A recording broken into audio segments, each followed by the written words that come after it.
Tua palavra é lâmpada para os meus pés, Senhor. Bem-vinda, bem-vindo ao nosso encontro com a palavra Lâmpada para os meus pés. Em nome do Pai, e do Filho e do Espírito Santo. Amém. Neste domingo, nós começamos um novo ano litúrgico, chamado o Ano B. É o ano em que nós percorremos a leitura do Evangelho de Marcos. Até novembro do ano que vem, seguidamente, todos os domingos, teremos, de vez em quando, com a colaboração do Evangelho de João. O Evangelho de Marcos é o mais sucinto deles, são só 16 capítulos. Então, a característica deste ano é ler o Evangelho de Marcos. Também iniciamos neste domingo o uso da nova edição do Missal Romano. Então, muito cuidado e muito atentos todos na celebração da Santa Missa, porque pequenos e delicados detalhes para tornar mais rica, ativa e participativa e consciente a nossa participação da Santa Missa, foi elaborada uma nova tradução do Missal Romano. Começamos, portanto, a leitura do Evangelho de Marcos e a gente inicia já lá na frente, no capítulo 13, versos 33 até o versículo 37. Naquele tempo, disse Jesus aos seus discípulos: Cuidado, ficai atentos, porque não sabeis quando chegará o momento.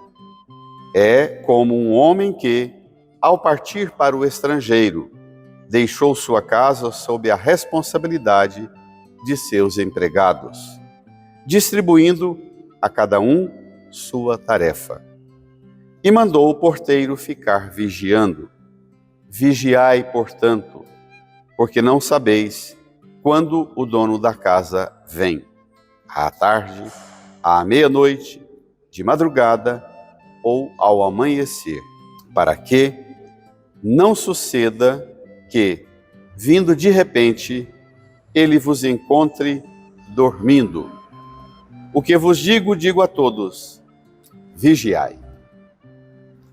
Irmãs e irmãos, esse pequeno trecho, se você é uma pessoa bem atenta à palavra de Deus, você se recordou, ouvindo apenas estes 5 versículos, você se recordou do que nós vivenciamos ao longo dos últimos 6, 7 domingos na leitura do Evangelho de Mateus. Mateus, do capítulo 21 até o capítulo 25, é todo o relato do que a gente tem aqui em Marcos, que é do capítulo 11 até o capítulo 13, é exatamente, nós abrimos o Evangelho de Marcos neste primeiro domingo do Advento, lá no capítulo 13, que nos situa depois que Jesus entrou em Jerusalém, foi direto para o templo, fez o chicote de cordas, purificou o templo e nestes capítulos 11, 12, 13 e 14, ele está em Jerusalém, nas dependências do templo, ao redor do templo ou dentro do próprio templo de Jerusalém, dirigindo aos discípulos os últimos ensinamentos, aqueles que antecedem a sua prisão, a sua condenação à morte. Aqui, concretamente, nós temos a explicitação do que Jesus recomenda a nós e aos discípulos, como será a nossa vida depois que ele morrer na cruz, ressuscitar e subir aos céus. A partir de agora, os discípulos têm uma angústia porque ele vai partir. E ele recomenda que nós devemos viver não apavorados com esta realidade da sua morte, da sua partida, mas devemos viver toda a nossa vida cristã atentos à sua próxima vinda.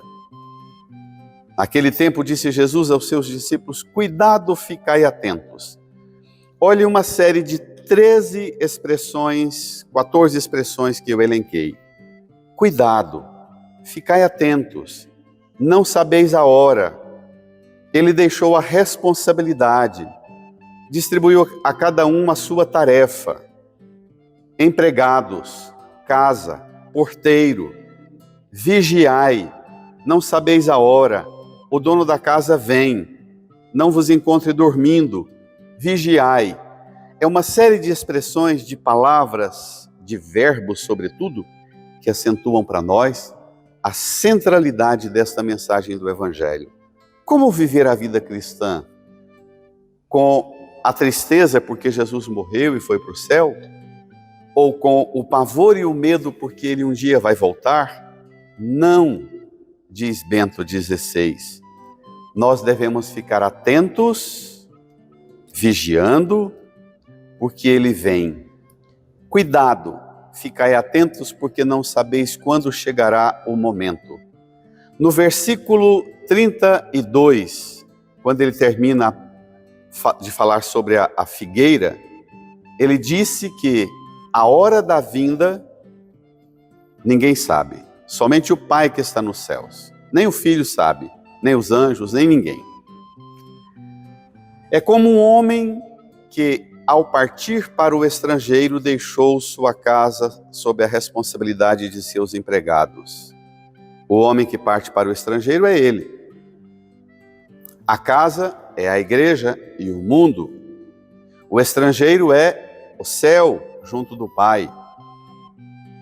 Deixou a casa sob a responsabilidade dos empregados. Os empregados somos nós, todos os cristãos somos os empregados. E cada um tem a sua responsabilidade, distribuindo a cada um a sua tarefa. Opa, você sabe qual é a sua tarefa? Ou você vive uma vida cristã dizendo, ai, que será que Deus quer de mim? Você viveu essas perguntas aos 15 anos, aos 20, aos 25, aos 50, aos 60, aos 80. O que será que Deus quer de mim? Essa pergunta é importante. O que Deus quer de mim hoje, agora, como pai, mãe, esposa, esposo, vô, vó, como profissional no mundo do trabalho, como padre, como religiosa, religioso, consagrado, como leiga, leigo nos serviços da igreja, ou na profissão e na atuação na família e no mundo. Você sabe qual é a tarefa que o Senhor deixou a você? E mandou o porteiro ficar vigiando. Opa, tem uma categoria nova, o porteiro. O porteiro, a gente pode entender que é lógico, claro, ele está falando com os discípulos. Pedro, o Santo Padre, o Papa. Cada bispo é um porteiro na sua diocese. Cada padre na igreja, no rito de posse do pároco, no rito de posse do bispo, começa pela porta, batendo à porta, recebendo as chaves. Nós somos os porteiros da igreja. Mas você, leiga, leigo, também é o porteiro, como pai, mãe, esposa e esposo na sua casa. Mandou o porteiro ficar vigiando. Recomenda Jesus no versículo 35. Vigiai, portanto, porque não sabeis quando o dono da casa vem, à tarde, à meia-noite, de madrugada ou ao amanhecer. Para que não suceda que, vindo de repente, vos encontre dormindo. Se lembra da parábola das 10 virgens, as imprevidentes e as previdentes? Essa mesma parábola do homem que viaja para o estrangeiro, Mateus contou para nós de forma muito detalhada, longa, extensamente esmiuçada. Ela aqui é bem condensada e resumida, mas com expressões muito fortes. Irmã, irmão, o que vos digo, digo a todos, diz Jesus, a todos. A salvação é para todos. A universalidade da missão no mundo é para todos. A universalidade da salvação é para todos. O cuidado é para todos. Bento XVI diz, o que nós esperamos? Que rosto é esse que a gente espera? De um patrão bruto, vingativo, raivoso, ciumento dos bens da sua casa, espancando os empregados? Diz Bento, não. O que nós esperamos é a face do dono, que é também um pai. Sim, diz Bento, Deus é dono de tudo, Toda a criação pertence a Deus, não pertence ao homem. O homem e a mulher não têm direito de destruir a natureza e a criação como se dela fossem donos, exploradores das riquezas e deixando para trás só destruição, veneno e morte, diz Bento. Não, o dono da criação é o Pai. O dono da criação também é o Filho e é o Espírito Santo que mantém essa criação sempre viva, com os ciclos da natureza. E nós somos o quê? Cuidadores da criação, cuidadores da vida da mulher e do homem no centro da criação. Deus primeiro tudo criou e depois colocou a mulher e o homem para usufruir das bênçãos e graças. Na segunda leitura desta missa, tem duas expressões muito fortes da carta de Paulo aos Coríntios. Ele diz assim: nele fostes enriquecidos em tudo, em Jesus Cristo. Não tendes falta de nenhum dom. Então viva como empregada, como empregado ou como porteiro. Muita gente que gosta de ver no padre, no bispo e no papa a pompa mundana, deveria ver em nós o porteiro da igreja, que zela para que cada um cumpra as suas tarefas como alguém que foi enriquecido em tudo por Jesus, como alguém que não tem falta de nenhum dom. A nossa tarefa é de porteiros, ajudando cada um dos empregados a cuidar, cheios de dons, cheios de graças e bênçãos para um mundo melhor.